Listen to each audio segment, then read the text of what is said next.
Assalamualaikum warahmatullahi wabarakatuh. Kali ini kita akan membahas mengenai laju reaksi dan faktor-faktor yang memengaruhinya. Laju reaksi adalah kecepatan proses terjadinya suatu reaksi, sehingga reaktan habis dan berubah menjadi produk reaksi.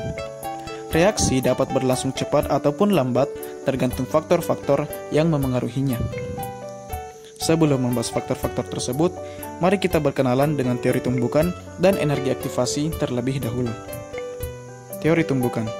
Keseluruhan reaksi dikatakan terjadi ketika partikel-partikel reaktan bertumbukan satu sama lain membentuk produk reaksi. Teori tumbukan menyatakan bahwa tidak semua tumbukan membentuk produk dan hanya sebagian tumbukan yang menghasilkan reaksi kimia. Tumbukan-tumbukan tersebut disebut tumbukan efektif. Tumbukan efektif terjadi ketika orientasi atau arah tumbukan molekul tepat. Energi aktivasi. Energi aktivasi adalah energi minimum yang diperlukan untuk berlangsungnya suatu reaksi. Nah, kedua konsep ini sangat berkaitan dengan cepat lambatnya laju reaksi. Faktor-faktor yang memengaruhi laju reaksi. Yang pertama ialah konsentrasi.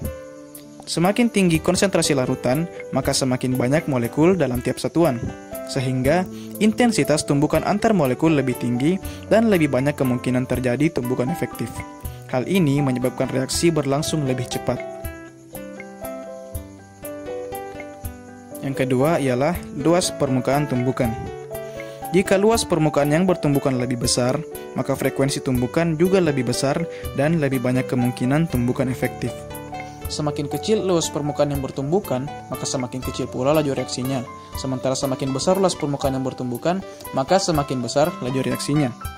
Padatan yang berbentuk serbuk memiliki luas permukaan tumbukan yang lebih besar daripada padatan berbentuk lempengan. Hal ini karena pada padatan yang berbentuk lempengan, sebagian partikelnya berada di dalam lempengan dan tidak dapat bertumbukan dengan partikel lain, berbeda dengan bentuk serbuk. Yang ketiga ialah katalis. Katalis dapat mempercepat laju reaksi tanpa terpakai dalam reaksi tersebut. Katalis menurunkan energi aktivasi atau energi minimum yang diperlukan untuk terjadinya reaksi, sehingga reaksi akan lebih mudah terjadi. Nah, yang terakhir ialah suhu. Semakin tinggi suhu, maka partikel akan semakin aktif bergerak.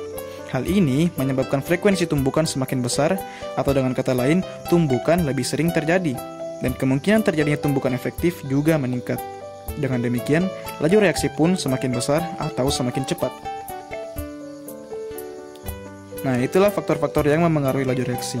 Terima kasih telah menonton. Wabillahi taufiq wal hidayah. Wassalamualaikum warahmatullahi wabarakatuh.